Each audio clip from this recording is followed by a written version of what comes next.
Well, hello, and welcome to The Journey with Clayton Mathews. It's been a while since I've done an update. There's reasons for that. I mean, it is the journey, and it is about my mental health. You may have seen that I added a thumbnail about mental health resources at the beginning of the video. I'll probably put it at the end of the video too. Although I think when it stops, it's going to show the thumbnail again. So, I mean, I was going to do, one of the crazy ones where I'm like, but I think that this is more appropriate. And don't, turn your nose up at the fact that it's from Women's Health. I have done some 30-day challenges from Women's Health. And let me tell you, it's pretty intimidating when you've got a super buff woman and you're doing a 30-day plank challenge and you're like, I'm never going to survive this, right? So it has nothing to do with the fact that they're women, although, they do have unique needs, like some of us, maybe those who are bipolar, right? So I've decided to kind of switch up the format. That's why it's taken me so long to do an update. Originally I was just going to do evening journaling and just kind of, thought download, but trying to do that consistently, is a bit of a challenge.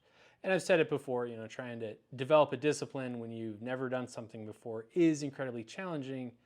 And thinking that I could journal my thoughts every night is one of those, goals that we set for ourselves and, realistically probably can't do. But we set those goals anyway, and then when we fail, we feel miserable about it. So instead, I'm just going to try and update once or twice a week, kind of talk about what's happened, and then, give a tool that I'm trying to work with for my own personal mental health, right?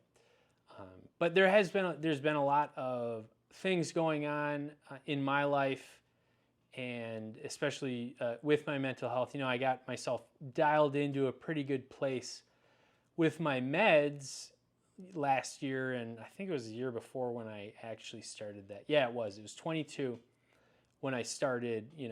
I really got to dial in these meds because I was taking lithium, and that does, it's like you got to have multiple tools. Lithium so that you don't have manic episodes, another drug to deal with the depression, another drug to deal with the side effects of the other drugs that you're taking, right? And so I just, I don't like that. I've never really been a fan of that, treating issues with a drug, like, oh, well, doctor, I'm experiencing this side effect, and so we're going to use another drug to fix that, which may have its own side effects. We all watch television at one point or another. The reason that pharmaceutical commercials are as long as they are is they have like 10 to 15 seconds of content about the drug, oh, this is how it's going to make you feel. And then, the rest of the commercial is just listing out the side effects from the drug. And one of them is to not take the drug if you're allergic to the drug, which always makes me chuckle a little bit, because how you're supposed to know you're allergic to something if you've never taken it before, right? But I suppose you discover that very quickly upon, taking certain drugs. So that's what I've been going through. A lot of self-doubt also, especially with, putting this out there in such a way. It's like, if somebody comes across this, then they'll know that I'm bipolar, but that's kind of the point. I've always sort of wanted to be a champion for mental health. I don't care who knows about, my mental situation. And if I can say one thing that somebody takes away and it helps them, then this has all been successful, right? So, but, again, lots of self-doubt. The internet is, you put something out there and it's out there forever. No matter how much money you pay to try and get a ridiculous picture removed from the internet, that's when they double down. So if you try to get something removed from the internet, then you're going to have an even more challenging time because the internet will prevail, and make sure that that is immortalized at that point there, right? So, but that's not what we're going to spend the whole time talking about. So the past, week or two has been going through my mind, throwing up a bunch of balls in the air, the juggling act. Do I have too many things happening? Inevitably, the answer to that is yes, because at least for me, I want to set a bunch of goals for myself, and then I want them to all be done right now. That goes back to the idea of the starting and the finish lines, and of course, the concept of don't break the chain. I do actually have a backup chain. It's just kind of sitting in my back pocket, and I have been successful at that since a little bit before the beginning of the year, right? So that's pretty cool for me. But yeah, so ultimately, if I don't manage to do music or journal, I always have the chain of not consuming alcohol. Sugar, strangely enough, is actually my number one vice, as it is for many of us. Sugar's in pretty much everything. I'm fairly certain it's the most addictive substance on the palate.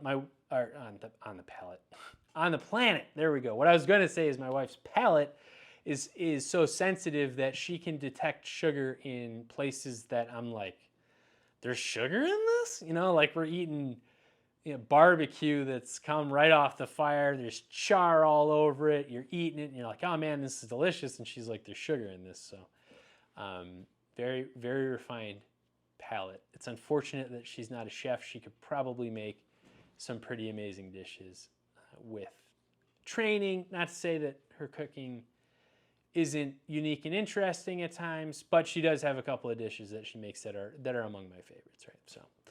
So I love you if you ever manage to see this.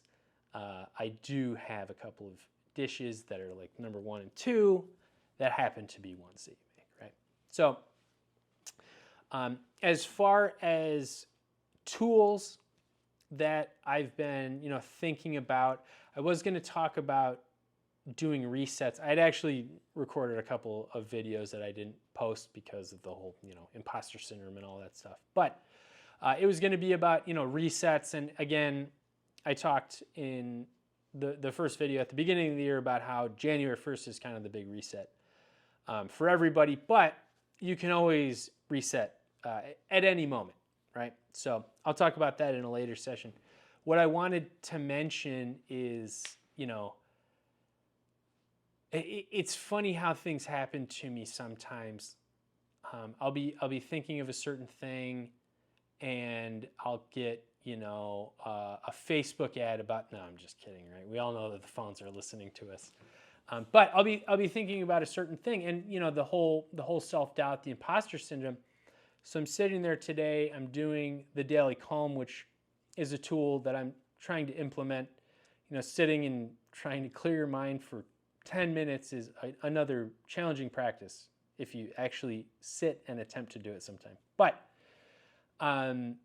today's, self-reflection was about how society thinks that there is a set plan and how you're supposed to move forward through life, checkpoints. At this point, you're supposed to be here. At this point, you're supposed to be here. At this point, you're supposed to be here. And then, you do this and then you retire and write out your golden years. And, as a individual who's over 40 trying to, rekindle something I was working on in my 20s, music, it's kind of like, has that ship sailed? And so I found it very interesting that, kind of you have the opportunity to reinvent yourself at any point in time. And, society be damned if they think all of us are going to fit within some norm, right? And a bunch of people will, and there's absolutely nothing wrong with that, right? A lot of people want kids and families, and my family happens to be made up of my partner and, cats, right? So those are my children. But you know, the final point that the speaker made, which was the most impactful to me, is she said, "You can't herd lions." And I thought to myself, wow, like that's exactly what I needed to hear in that moment. You can't herd lions. So it doesn't matter what you want to do, who you want to be.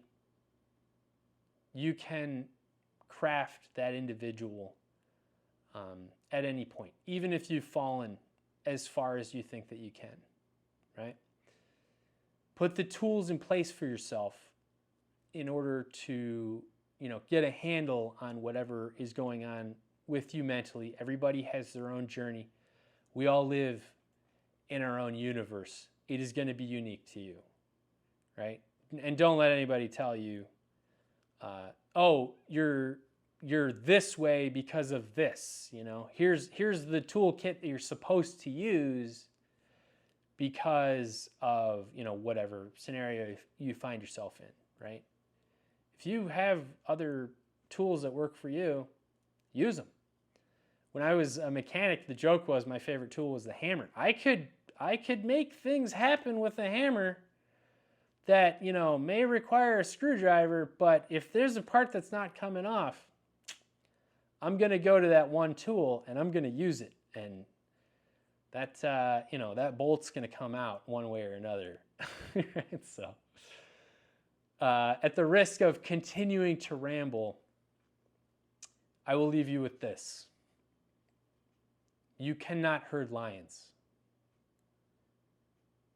So for today, that is my journey. Clayton Mathews signing off. I'll see you the next time.